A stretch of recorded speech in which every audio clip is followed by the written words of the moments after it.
Rafael Leao is an overrated, high volume, one trick pony.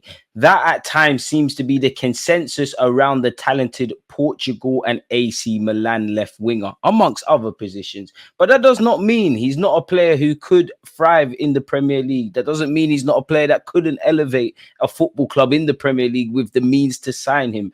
While being one of the superstars of Serie A and one of the most talented attackers in that division, I'm sure Mr. Leao would be the first to say last season was poor both individually and collectively, a far cry from his 2021-22 season in which he won the Serie A and actually won the MVP award for that season.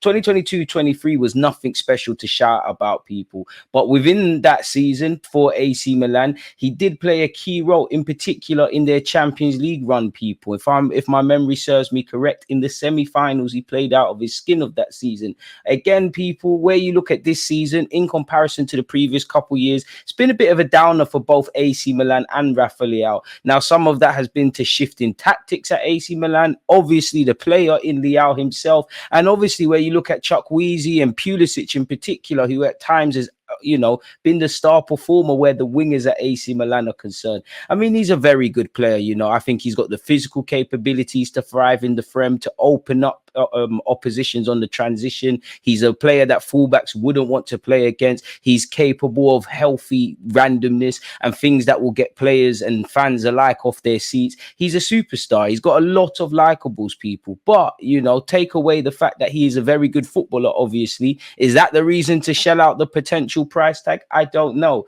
Where we're looking at concerns, I don't mean this in a disrespectful way to neither Marcus Rashford or Rafa Leao, but I think Leao is a champagne version of Rashford. Now, please let me explain. I think he's a level above Marcus Rashford. I think his decision making is a lot better, and I think his standing in world football is probably a lot higher. Maybe because we're watching him on a regular basis. Now, some Serie A people, including Capello, who's a legendary manager, has criticized the defending of the Serie A division. And let's be honest, we've seen a lot of players in other divisions go to Italy and actually in an attacking sense and thrive, really. So you do have to look at it with a bit of a lens. But what I mean by that is, at 25, 26, I can't see his gameplay changing that much. I like his pace. I like his skills. I like his finishing. I like the fact that he wants, people really underestimate, the confidence you need to attempt the skills and the things that not only him, but, the players above him do in a top division on a consistent basis.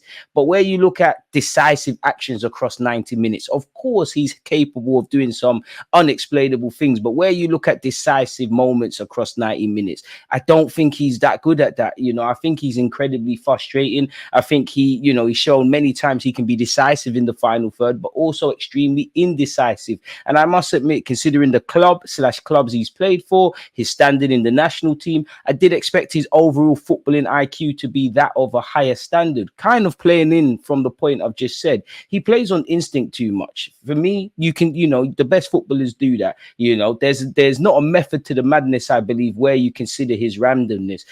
That is a strength, and I would never want to take that away. And that's actually something that I think Arsenal are missing.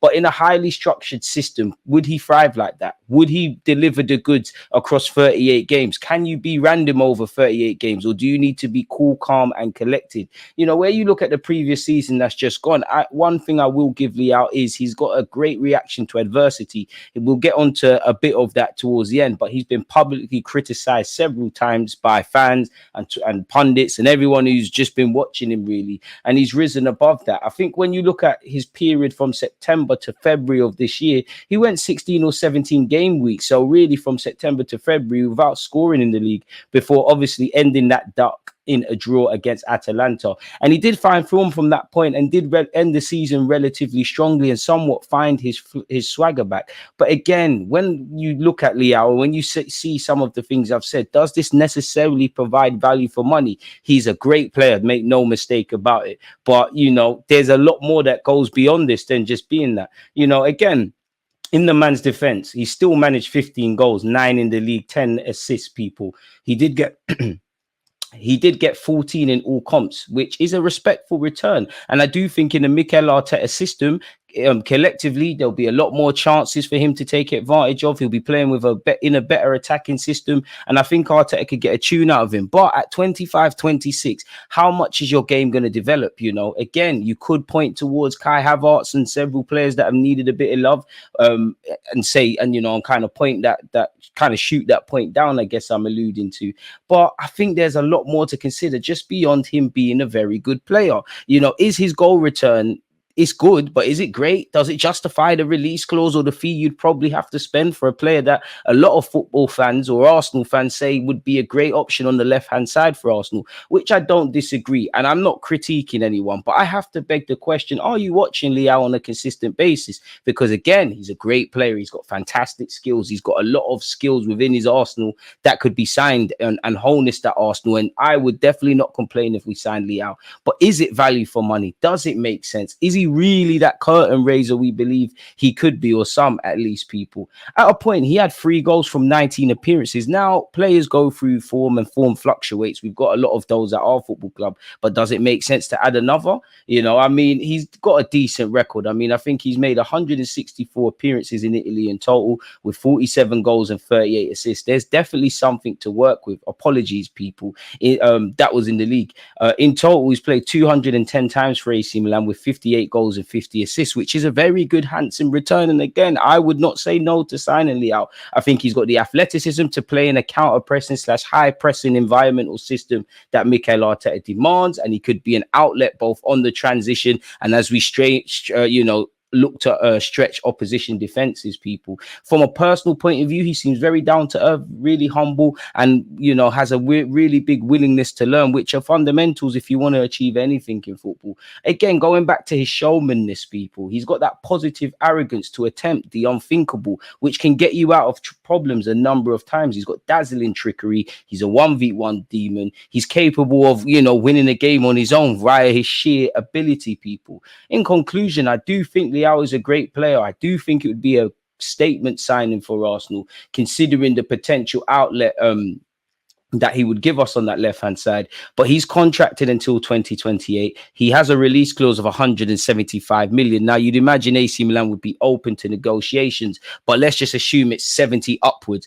Is that value for money? I'm not saying that we can't find better or worse, but could we spread our resources and get more value for money? Is he a player that, you know, it's not the end of the world if we miss out on? Not that I think Arsenal are necessarily going for him, people. I'm not too sure. You know, no doubt, I, of all people, will not say no to signing him. Could you imagine him, Saka, Martinelli, Havertz in current form, a return of form for Gabriel Jesus, Trossard? That's mouth-watering attacking options. And it would be a signal of intent if we did sign him, really, that we want to assert ourselves in the Prem and in the Champions League. He does, you know, does he have the capabilities like Saka to be able to find balance in his game of what Mikel Arteta demands of him tactically, yet maintaining the essence of who he is as a footballer? If anyone could fine tune him with any concerns I have, it would be Mikel Arteta. You know, either way, people, I think he's a quality player, but at the same time, you know, I do think, you know, there's questionable aspects in his game, people. I'd like you all to read the following segments from Cassano and Capello regarding Leao, and also let me know your thoughts.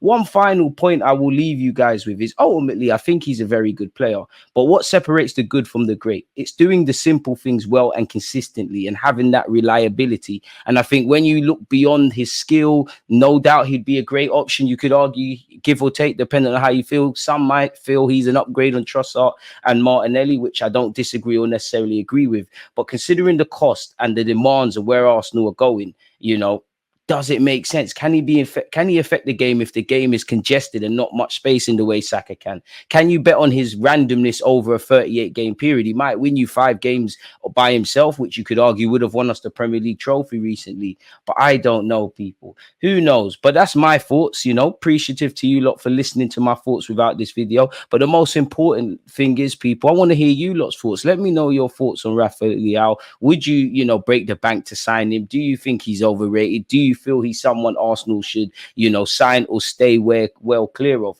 You know, that's all I've got to say. Don't forget to like, comment, and subscribe. God bless you all. Check out the other videos, people. We got watch-alongs, tactical stuff, transfer news, and the whole shebang. God bless you all. Peace.